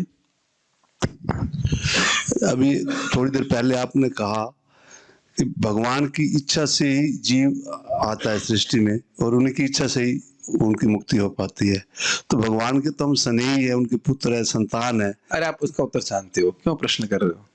जीव भोग वांछा करे, जब जीव भोग की इच्छा करता है तो भगवान इस जगत की सृष्टि करते हैं, उसको वो भोग की सुविधा प्रदान करते हैं। जैसे तिहाड़ जेल आपने बनवाया है, मैंने बनवाया है, मैं बनवा सकता हूं, आप बनवा सकते हो, प्रेम कृष्ण को आप बनवा सकते हैं। तिहाड़ जेल किसके पिताजी बनवा सकते हैं? यहाँ किसी की पिताजी की क्षमता नहीं तिहाड़ जेल बनवाने के लिए। तो सैंक्शन कौन देता है? भारत सरकार, प्राइम मिनिस्टर देता है। तो चाहता है कि एक सुंदर जेल बनाओ जहां कुछ महात्मा लोग रह सकें और भजन कर सकें। समझ में आया? गवर्नमेंट नहीं चाहती है कि जेल बनाई जाए, लेकिन देखिए, मान लीजिए चंडीगढ़ का एग्जाम्पल लें, चंडीगढ़ में जेल है या नहीं है? मैं जानता नहीं, आप बताओ। है, होगी, कैसे? आपने कहा होगी, ये और अच्छा बात है, होगी ही है। तो चंडीगढ़ में अगर जेल है तो आप ये जानते हो कि Chandigarh is a planned city, ये मानते हैं? बहुत अच्छा उदाहरण है। Chandigarh is a planned city, उसकी प्लानिंग की गई थी, तो उसकी प्लानिंग में जेल थी कि नहीं? अरे पहले कैदी तो आने दो। नहीं, कैदी के आने से पहले जेलों का निर्माण हो गया कि कुछ महात्मा ऐसे जरूर होंगे जो नियम तोड़ेंगे, इसलिए उनके भजन की व्यवस्था के लिए वहां पे जेल बनानी जरूरी है। समझ रहे हैं? ठीक है ना?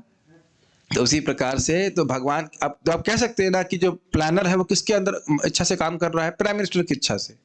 जो भी उस समय राजा होंगे, तो राजा की इच्छा से जेल बनती है कि नहीं? लेकिन राजा चाहता है कि भाई खाली पड़ी जेल मैंने बनवा दिया है, कोई आ ही नहीं रहा है इसमें, ऐसा चाहते हैं नहीं। अपनी वो ऐसा लोग गड़बड़ करते हैं कि वो जेल भरें। जेल भरो आंदोलन प्राइम मिनिस्टर नहीं चाहता है, समझ रहे हैं? तो इस जेल को भरने के लिए हम लोग जेल भरो आंदोलन कर रहे हैं। भगवान नहीं चाहते कि यहाँ पे रहे। नहीं तो भगवान क्यों कहते हैं दुखालयम अशाश्वतम इमं प्राप्य भजस्व माम। नहीं ये श्लोक नहीं, इमं प्राप्य भजस्व माम है गीता का, लेकिन भागवत गीता के 9वें अध्याय में आता है एंड में। तुम किसी तरह जगत में आ गए कोई बात नहीं, लेकिन इमं प्राप्य, इसको प्राप्त होने के बाद माम उपेत्य पुनर्जन्मम दुखालयम अशाश्वतम नानुपवंति महात्माना संसिद्धिम परमाम गतः। तो माम उपेत्य, जो मेरी शरण में आते हैं वह इस दुखालय अशाश्वत जगत में नहीं रहते, अभी तो मेरे पास आ जाते हैं। तो भगवान चाहते हैं ना मेरे पास आ, बोल रहे ना 2 बार गीता में, मन मना भव मद भक्तु मद याजी माम नमस्कुरु माम एवशस्य युक्त व महात्माना मत परायणः। 2 बार बोले ना श्लोक को, तो चाहते हैं ना भगवान मेरे पास आ जाए। और अगर कोई पापी है तो भी आ सकता है ना भगवान के पास। व्यक्ति बोला इतने पापी हूं मैं, क्या भगवान मुझे स्वीकार करेंगे? अपि चेदसि पापेभ्यः सर्वेभ्यः पापकृतमः सर्वम ज्ञान प्लवे नेवा वृजनम संतरिष्यसि। भगवान कृष्ण के वचन है, अपि चेदसि पापेभ्यः, तुम यदि पापी भी क्यों ना हो, थोड़े बहुत पाप करूंगा तो नहीं, सर्वेभ्यः पापकृतमः, हर प्रकार के पाप भी क्यों ना किए हो, सर्वम ज्ञान प्लवे नैव वृजनम संतरिष्यसि, इस ज्ञान रूपी नौका पे सवार होकर कि मैं कृष्ण का दास हूं, मुझे कृष्ण की सेवा करनी। जिस दिन से हमने स्वीकार कर लिया तो इस पूरे पापों की पाप राशि को पार करके भगवान के पास चले जाएंगे। सुनना चाहिए भगवत गीता, विश्वास करना चाहिए, ठीक है? कितने भी गर्म तृण हो, तृण समझना घास के तिनके हो, लेकिन सागर को नहीं उबाल सकते। मैं इतना पतित कभी नहीं हो सकता हूं कि कृष्ण मेरा उद्धार नहीं कर सकते, और ना कोई दूसरा इतना पतित हो सकता है, ठीक? तो भगवान विष्णु की उपासना करके ही व्यक्ति को परम श्रेय की प्राप्ति होगी। अनित्यम असुखम लोकम, हाँ, अनित्यम असुखम लोकम इमं प्राप्य भजस्व माम। Very good, very nice, okay. अब हम लोग इस सेशन को रोक रहे हैं। आप जानते हो आपको भाग लेने दिया जाएगा, जो लोग भागना चाहते हो दौड़ लगाएं, कोई दिक्कत नहीं है। अभी हम लोग भक्ति रस की चर्चा करने वाले हैं, भागने के लिए प्रयोजन है, हो सकता है कुछ पीछे करना।